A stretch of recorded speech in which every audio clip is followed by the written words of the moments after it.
Hi అండి, welcome to my channel అమ్మ specials. ఈరోజు మనం సగ్గుబియ్యంతో రొట్టె చేసుకుందామండి. నేను ఇవి చేశాను, ఎలా చేయాలో చూపిస్తానండి. దానికి ఒక గ్లాసుడు మనం అవి తీసుకుందాం. సగ్గుబియ్యం కర్ర పెండలంతో తయారైద్దండి. ఇది వెయిట్ లాస్కి మంచి పని చేస్తుంది. మనకి దీంట్లో క్యాలరీస్ ఏమి ఉండవు, మనం నో క్యాలరీస్. అచ్చం దీంతో చేసుకున్న అల్లం వెల్లుల్లిపాయ పేస్ట్ వేసుకొని పచ్చిమిర్చి వేసుకొని చేసుకున్న బాగుంటుంది. కానీ నేను వెరైటీగా ఉంటుందని ఆలు కూడా వేసి చేశానండి. వెయిట్ లాస్ ఉన్నోళ్ళు మాత్రం అచ్చం దీంతో రొట్టెలాగా చేసుకొని తినండి. కానీ తొందరగా వెయిట్ లాస్ అవుతారనమాట. దీనికి హెల్ప్ అవుతుంది, బాగా హెల్ప్ అవుతుందండి. అవి చల్లారాక మిక్సీ పట్టుకోవడమే. మనం మిక్సీ పట్టుకొని మెత్తగా మిక్సీ పట్టుకొని మనం గోధుమ పిండిలాగా మంచిగా వస్తుంది.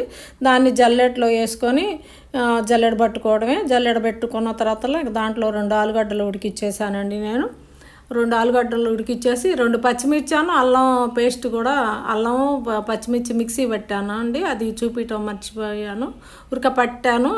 పట్టింది పేస్ట్ వేసాను అనమాట. అది చాలా హెల్ప్ అయింది మనకి టేస్ట్కి అనమాట. 2 పచ్చిమిర్చి చిన్న అల్లం ముక్క సరిపోతుంది. కొంచెం కరివేపాకు సన్నగా తరిగేసుకోండి. నేనేమో కొత్తిమీర వేయచ్చు అనుకుంటే కరివేపాకు వేస్తే టేస్ట్ ఉంటుంది అని అన్నారు, అందుకని కరివేపాకు వేసా. దానికి కొంచెం జీలకర్ర కూడా వేసుకుంటే, కొత్తిమీర కూడా ఉంటే అదొక ఫ్లేవర్ ఉంటుంది అనమాట. అదొకసారి ఇదొకసారి చేసుకుంటే బాగుందండి. అందుకే నేను 2 సార్లు 2 ఫ్లేవర్లు ఒకేసారి ఎందుకని కరివేపాకు వేసాను అనమాట. ఈ ముందు ఇది కలుపుకున్నాక దాన్ని బట్టి చూసి వాటర్ పోసుకోండి. ముందే వాటర్ పోయకండి, ఎందుకంటే ఆలు ఉడికి ఉంటుంది కదా, దానివల్ల కొంచెం మనకి లూజ్ అయితే చపాతీ ముద్ద రావటం కష్టం అవుతుంది అనమాట. కొంచెం సరిపడా ఉప్పు వేసుకుందాం. ఇది మాత్రం అందరికి ఇష్టపడతారు. మొత్తం పప్పు నంచుకోవచ్చు, లేదంటే మామిడికాయ కారంలో నంచుకోవచ్చు. పచ్చళ్ళు ఎన్ని చట్నీస్ పనికి వస్తాయి దీంట్లోకి. ఈజీగా వచ్చేస్తుంది అన్నమాట. అది తిప్పుకొని కాల్చుకోవటమే మనం రొట్టెల్ని.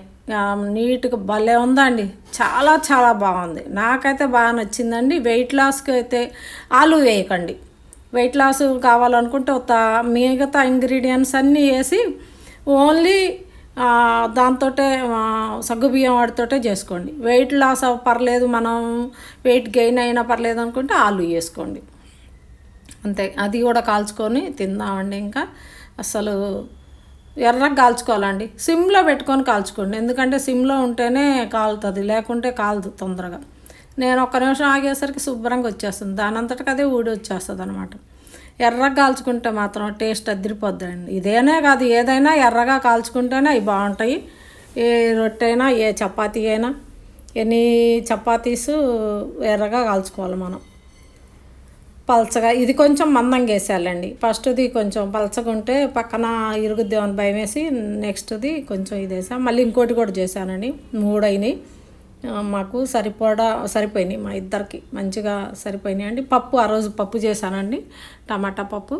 దాంట్లో తిన్నాము. అసలు చాలా చాలా బాగుందండి. అన్నీ రెడీ అయినాయి. సగ్గుబియ్యం రోటీ రెడీ అయింది. నచ్చితే లైక్ ఇవ్వండి, చూడండి వీడియోస్. బాయ్ అండి. సూపర్ అంటే సూపర్.